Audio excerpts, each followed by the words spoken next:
और बात करते हैं काशी विश्वनाथ से जुड़ी हुई। जी हां, काशी विश्वनाथ मंदिर में जब से पुनरुद्धार हुआ है तब से श्रद्धालु की संख्या में लगातार इजाफा हो रहा है। इस बार मार्च के महीने में श्रद्धालु की संख्या ने रिकॉर्ड तोड़ा है। इस पर काशी विश्वनाथ मंदिर ट्रस्ट के मुख्य कार्यकारी अधिकारी ने डीडी न्यूज से खास बातचीत की। पिछले महीने में जो आप लोगों ने ऐसी व्यवस्था दी जिसके कारण श्रद्धालुओं की संख्या में वृद्धि हुई है, तो किस तरह से देखते हैं आप इसको और क्या संख्या रही? श्रद्धालुओं की बात करें तो श्रद्धालुओं के लिए इस बार महाशिवरात्रि के पर्व पर पहली बार ऐसा हुआ कि रात्रि 12 बजे तक 10 लाख से भी ऊपर 10,71,000 के आसपास श्रद्धालु दर्शन कर चुके थे। दूसरे दिन जो हमारा भोग आरती तक का जो हम स्टैंडर्ड लेते हैं वो अन्य वर्षों के हाईएस्ट सापेक्ष 7 लाख समथिंग के सापेक्ष 12 लाख का था। और यह स्थिति तब थी जब हमने शहर की सारी बड़ी स्क्रीन जो स्मार्ट सिटी की हैं उन पर ऑनलाइन जो है लाइव टेलीकास्ट किया था और उसके अलावा हम ऑनलाइन जो है स्ट्रीमिंग कर रहे थे। 18 लाख लोगों ने वर्ल्ड वाइड बाबा विश्वनाथ के दर्शन किए थे। और पूरे महीने की अगर बात करें तो इस माह में और भी 3 रिकॉर्ड ब्रेक हुए। सबसे पहले किसी एक गैर पर्व दिवस में सबसे अधिक श्रद्धालुओं की संख्या 17 मार्च को 5,03,000 दर्ज हुई, जो इसके पहले के किसी वर्ष का जो अगर कोई माह रहा हो तो 2 लाख समथिंग हुआ करती थी।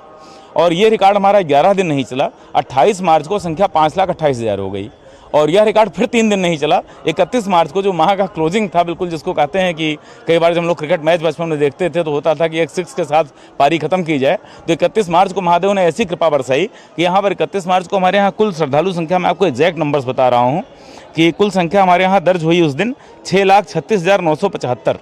ये श्रावण के मतलब ये किसी भी एक दिन में आज तक की सार्वकालिक सर्वोच्च संख्या है जो बिना पर्व का कोई दिन रहा हो।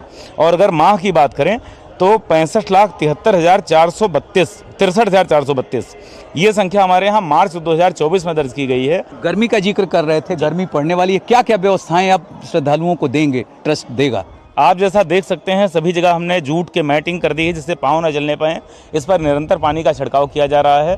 इसके अतिरिक्त हमने अपने मेडिकल कैंप्स लगा रखे हैं जहां लगातार ORS और अन्य आवश्यक दवाएं जो गर्मी के लिए, गर्मी लगने से और गर्मी की घबराहट को दूर करने वाली होती हैं, लगातार लोगों को, श्रद्धालुओं को दी जा रही हैं। इसके अतिरिक्त जो है प्याऊ जो लगाए गए हैं, जल के काउंटर, उनकी अतिरिक्त व्यवस्था की गई है। प्राइवेट बैंक की भी एक मदद ली गई है, कुछ अन्य संस्थानों का भी साथ लिया गया है और लगातार शीतल जल RO फिल्टर हम अपने श्रद्धालुओं को लगातार उपलब्ध करवा रहे हैं। श्रद्धालु रिकॉर्ड तोड़ संख्या में मार्च के महीने में आए और उम्मीद करते हैं कि इस तरह की सुविधाएं ट्रस्ट देता रहेगा और श्रद्धालुओं की संख्या में वृद्धि होती रहेगी। डॉक्टर हरकेश बहादुर, वाराणसी। तो लगातार श्रद्धालुओं की संख्या में यहाँ इजाफा हो रहा है।